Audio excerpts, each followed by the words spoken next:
Hi, do you want to know how to practice your fixed expressions, your idioms, your collocations, and your phrasal verbs on your own in complete phrases? This is Susan Broder from Speak Languages and Travel the World, here to help you improve your English with minimum effort and maximum benefit.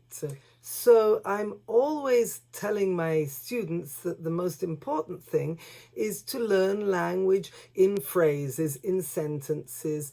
And this is particularly true for phrasal verbs, collocations, idioms, and fixed phrases, fixed expressions.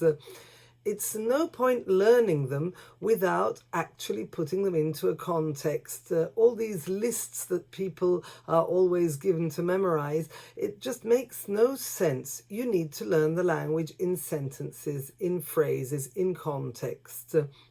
But if you have no way of talking to anyone, if you don't have time to go to lessons where in any case you won't get enough input to make sure that this particular phrase or collocation is practiced enough, the best way is to do it yourself.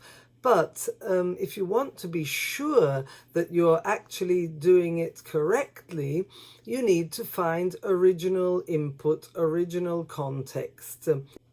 There are two particularly good ways of practicing any phrasal verb, fixed phrase, idiom, or collocation by putting them into play phrase me or Youglish.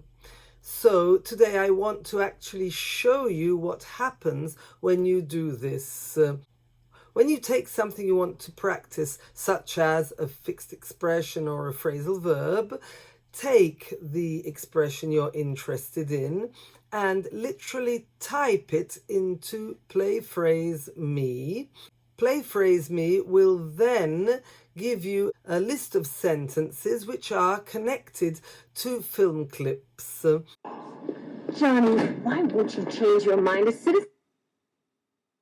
You can't change your mind just because a family member starts crying. And you will see on the right-hand side how many film clips it's found. Now, it's very good because you can listen to this expression that you want to learn as many times as there are film clips, but it will also repeat them in a loop as many times as you want. So you can actually be doing housework and listen to these very often. You'll change your mind. Well, if you change your mind, I mean, time to change your mind? What made you change your mind? I could change your mind. You might change your mind about that.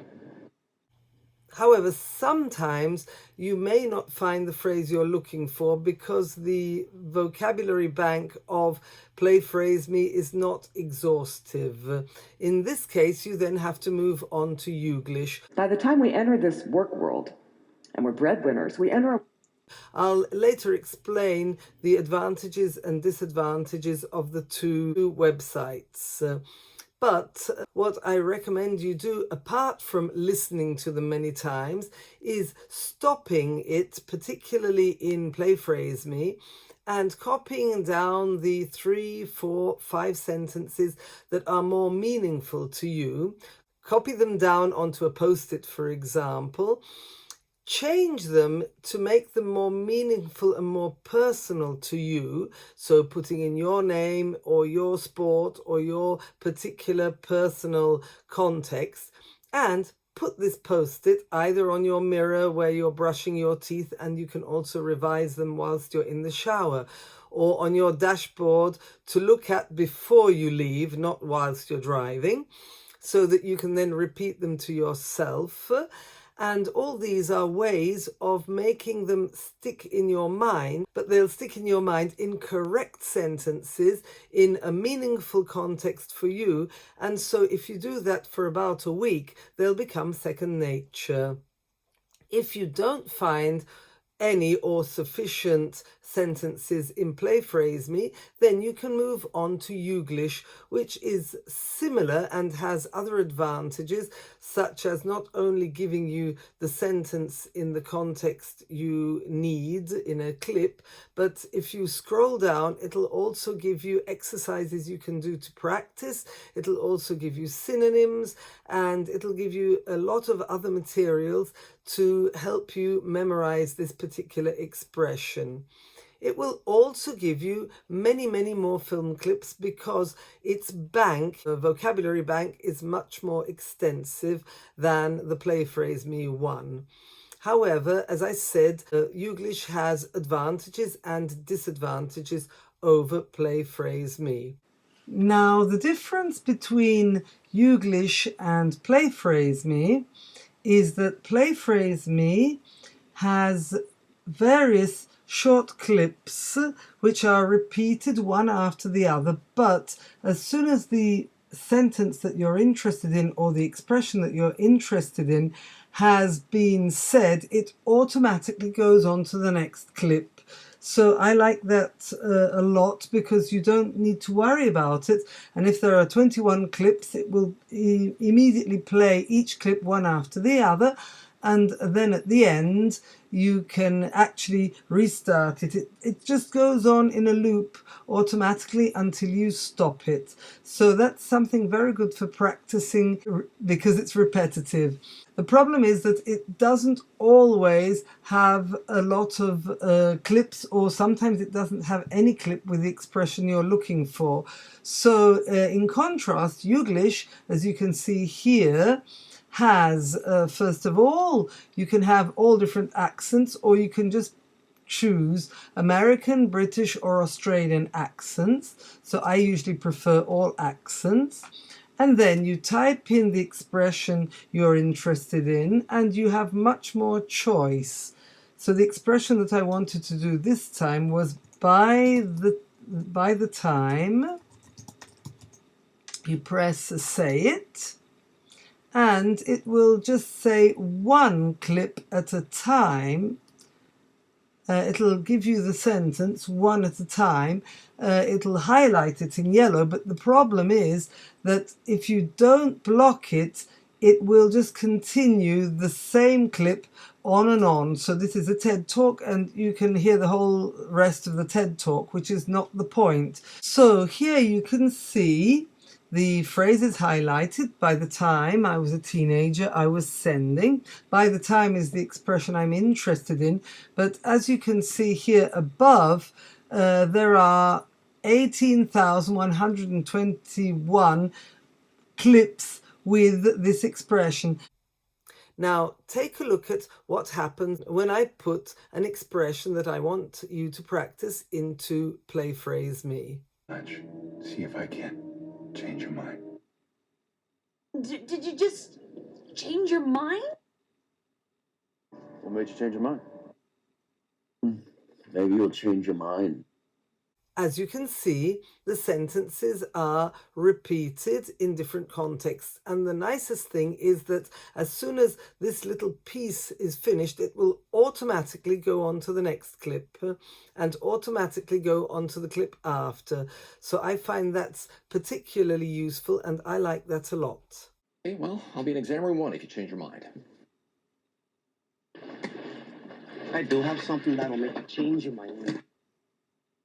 PM to change your mind. Tell me if you change your mind. What made you change your mind? Now have a look what happens when you put a phrase into Youglish.com. Each time you want to hear this particular phrase by the time, you have to block it and send it on with this green button to the next clip. Otherwise, you'll hear the whole TED Talk, which was not the object of the exercise. So let me give you an example. Here we'll start it. Through adolescence, by the time I was a teenager, I was sending my very...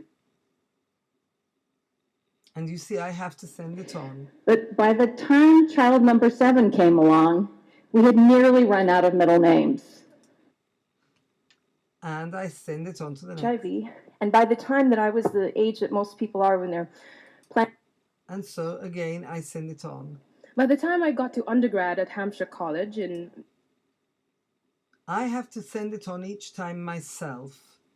You see, in Youglish.com, you need to be much more careful to press the button as soon as the yellow highlighted phrase has been said, because otherwise it'll just run on.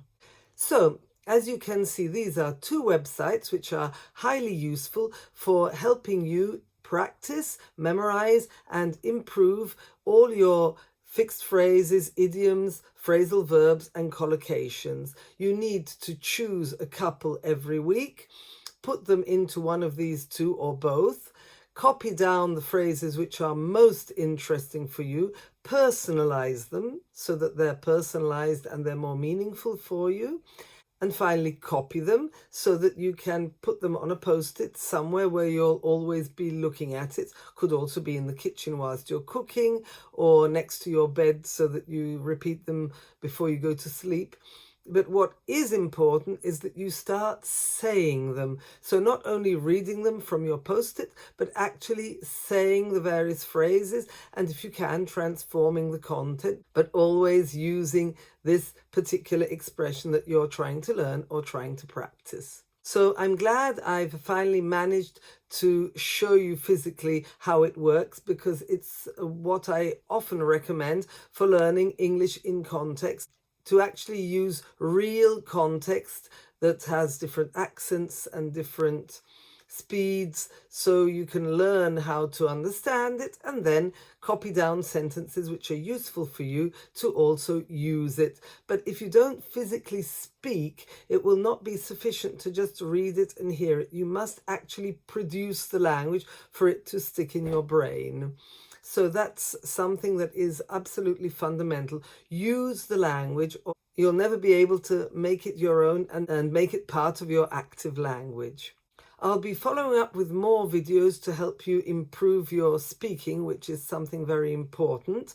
The importance of communicating cannot be highlighted enough compared to the importance of grammar. Many people give great importance to grammar, and it's not that grammar is not important, but communicating and building relationships is more important than actually getting your grammar 100% right. So if you haven't done so already, please subscribe. Don't forget to hit the notification button so you'll be notified every time I upload a new video. And I look forward to seeing you in the next one. Bye! Time to make sure that this works out by the time I finish.